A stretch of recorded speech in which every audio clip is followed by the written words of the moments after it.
Hey guys, welcome back, and I'm so excited to do today's video because I've been waiting to do this topic. Do you guys believe in mystical creatures, elves, gnomes, Bigfoot? I mean, there's so many mystical creatures that have been reported. What if these mystical creatures where we were always taught as fairy tales, myth, legends are actually true? I know a lot of you guys are like, yeah, right. But I really want to ask you guys today, when you're watching this video, I want you guys to have an open mind and really just try to absorb all the information and see from a broader perspective. And you guys let me know what you guys think, or if you guys have ever seen a mystical creature or a paranormal creature, or if you guys had any stories that was, told down from your family, because usually that's how these stories happen. As much as there are millions of animals and insects and humans around, I'm sure there are millions of different types of mystical or paranormal creatures out there. Obviously, we cannot run down all the mystical creatures, but in today's video, I just picked some where we have an actual proof, and I chose these because I personally actually believe that these are real creatures. Get into this mystical mood. I am wearing my Star&Moon, my moon earring right here, planet earrings, also wearing my constellation necklace, and this is just gonna help me to really gather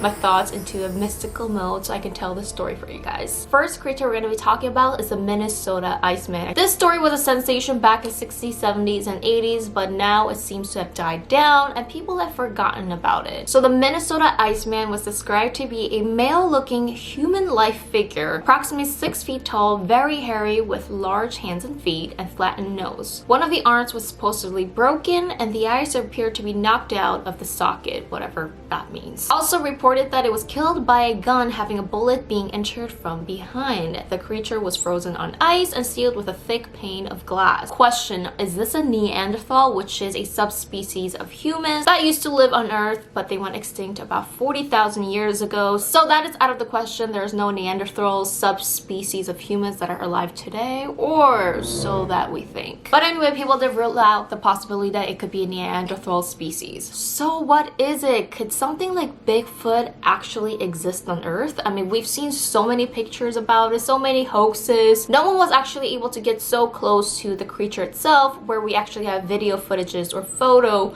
proofs. So in 1969, there was an article published in the Argosy magazine where they described it as the discovery of a fresh corpse preserved on ice that would fill the gap between ape and man. So this creature belonged to a man named Frank Hansen, and it was first displayed as a freak show in carnivals, charging 25 cents for people to see. There's actually a lot of people who do claim that they remember seeing this creature on display in the carnivals when they were younger, and one of the commenters even said he remembers going near it and it had a strange odor. So the story today is that everybody thinks this was an elaborate hoax, but some swear that this was set up to look like a hoax in order to keep a secret from the public. So there was two scientists that was known as the father of cryptozoologists. They were very smart professional scientists who has heard that a creature was found and decided to examine it. Unfortunately, the owner, Frank Hansen, did not let them thaw it and examine it physically, so they really had to examine it from the ice, the block of ice. They examined the creature for 3 days and came to a conclusion that it was a genuine, real creature. They said putrefaction where some of the flesh had been exposed from the melted ice. Let's not forget that they were two brilliant scientists who were themselves skeptical before they went in to examine this thing. People believe that there was no way these scientists would have been fooled by a latex dummy. Not only them, but there were actually many more scientists who had came and examined, and they claimed that this creature was actually real. So where did this setup of a hoax begin? It is said that the two scientists thought that it should not be a sideshow and should be preserved and well kept and used as a research. Also, the fact that it started getting a lot of attraction made the owner feel very uncomfortable, and he really did not want to get in trouble with the law, because you have obviously something that looks like a man in a block of ice and he could be charged with murder, or if something goes bad, I mean, he could get in a lot of trouble. Allegedly, the two scientists got involved with the Smithsonian to request an official investigation into the possibility of the beast being a man from the Ice Age. So what did Frank Hansen do? He allegedly replaced the body with a fake latex before the investigation took place. The FBI was then put on alert by the Smithsonian under the suspicions of a murder cover-up. After that, the FBI never really followed up with the case because they did again hear, or it was rumored that this was all just a hoax, it was just a latex dummy, so FBI and police just never really followed up with it. So if we are talking about the side of these brilliant scientists that has examined and was very sure that this was real, obviously they made this disappear and they're keeping this from the public. And what happens when you know it's a hoax? No one chases it. No one is after the owner or this mysterious creature. I mean, if this was real, people would be hunting this down like a treasure. Just like if you said there's gold somewhere, everybody's gonna be like, you know, running towards it and trying to find it. So that could be very, very dangerous. So maybe this is the truth, that they made it as a hoax and it is still somewhere hiding from the public. There are also sides where they are sure that this is a hoax. Some people say there's an inconsistent story from the owner, Frank Hansen. At first, Hansen claimed that he'd found the creature in Siberia while working with a billionaire. Later, he changed the story and admitted to killing the primate in the Minnesota woods. I'm not sure how credible this is. I mean, maybe he did change the story multiple times in order to really not gain any attractions or to hide something, or maybe it was true. I mean, the original picture and the picture that was taken apparently after they switched it looked pretty different to me, so you guys can also let me know what you guys think. Some actually say that maybe this is an actual large ape, kind of like the special ape Oliver. If you guys don't know the story about Oliver, this is like a total different topic. Oliver was an ape that had a very human-like trait to him. He also had a very human-like face. He would walk on 2 feet just like a human would. Now, the story of Oliver was so sad because he was locked up in cages for years. He was used as a test subject. I mean, people sold him so many times. He moved in these little tiny crates as a freak show, as a sideshow on carnivals and things like that. I don't know, I feel like at the end of the day, like, humans are the worst creatures and animals out there, because I mean, look at it. Whenever we see unknown creatures, strange things, first instinct is we want to kill it. We want to kill it and bring it and make a freak sideshow with it. I mean, obviously, if these creatures were real, they would hide from humans because we're known to just kill them. So maybe that is one of the reasons why we are not able to find these creatures. Alright, so next we're gonna move into gnomes. Have you guys ever heard about gnomes and goblins? Yup, I'm talking about the ones that you actually see in the movies like Harry Potter. I'm talking about Dobby goblins. There's actually so many stories and legends and myths that come down from so many different cultures. Now usually these gnomes and goblins, these elves-like creatures, are predominant in the European cultures and also South American cultures as well. It is also said that these creatures do not live in cities or places where humans exist. They also have been predominant in times before humans overpopulated. It is said that they still exist in very rural areas such as the forest, rainforest, and places where humans are not really around. In the time of this technological era, we're just washed away from the true nature, which is one of the reasons why we no longer can really see these mystical and paranormal creatures anymore. Today, they're just known as legends, myth, and fairy tales stories. And not to mention the fact that we just might be brainwashed to think that they are not real. So I have an actual testimony from one of my viewers and I have some videos. I think I'm going to show you guys the videos first. These are videos that claim to have caught elves, goblins, gnomes in real life. So let's take a look at them.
Now I do have to say some of these videos are actually pretty questionable, because if you do see some of them, they look kind of very animated, or they don't look like they're blending into the actual video very well. Such as the whole video looks pixelated, but the creature doesn't look pixelated, so it does look like they somehow added it onto the video. So I do think some of these, or a lot of these, are fake. But there was this one incredible video that surfaced very recently. You guys have probably seen this on Insider's Edition. There was a lady who captured something that looks like Dobby from Harry Potter. Some people think it's the owner's son running around the middle of the night doing the chicken dance with an underwear on his head.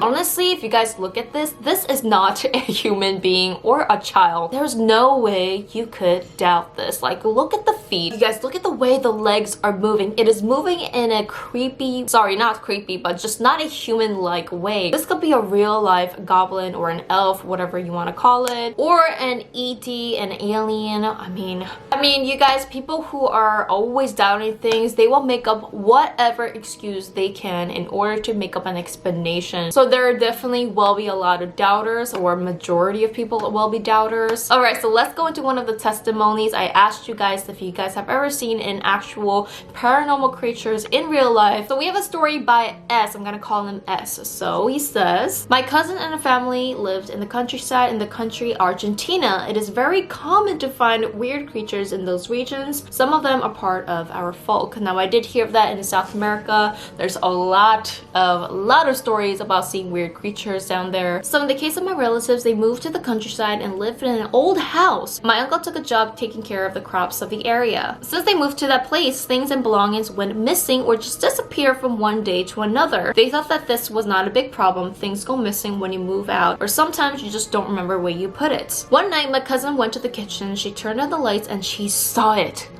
A small person, not taller than a baby born. The goblin was stealing or grabbing something. When she screamed, calling my aunt and uncle, the goblin started to run and jump through the open window. It was summer. My aunt asked her what happened and she told her, but she didn't believe it at the beginning. Things and belongings continued to go missing, but this time places that they knew were there, for example from the kitchen table. Or sometimes they said you could see them moving in the corner of your eye, but you had to be very fast. They hide in the cracks between the kitchens and the drawers. Until one night, my uncle listened to the chickens and they were uneasy and not calm. He get up and he went to check. Foxes and wild animals are common in the area, so maybe there were one attacking the chickens. But no, when he lighted the place with the flashlight, he found that little fella. But this one was bigger than the other one. Ooh, this is so cool. My uncle, who had a stick in the other hand, hit the ground and said louder, "Get out of here!" The goblin moves faster and disappeared in the night. The next day, my uncle went to a healer, Coringo, a shaman like from our country. He was worried, but she said he doesn't have to worry. The goblin lived there before and got excited for the newcomers playing tricks on them. If the goblins had wanted to hurt them, they would have done it.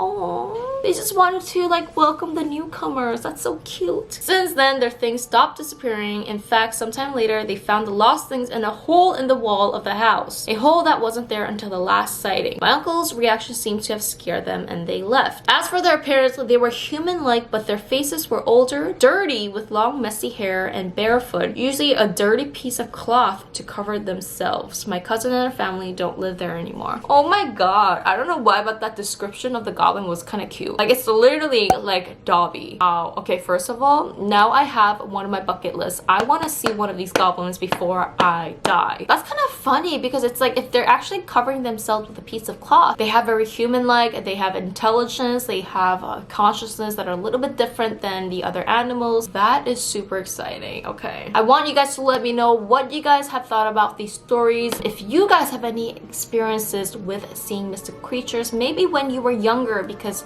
it is said that usually these creatures are shown or known to little kids or when you're children, because they have a pure heart, pure soul, and we're not really like washed away by the society when we get old, as we get older. So maybe these strange creatures that you guys have seen when you were a child could be actually not just a fairy tale with things that you made up in your head.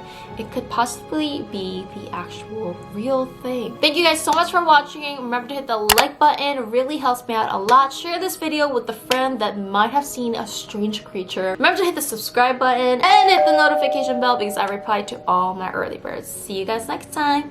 Bye!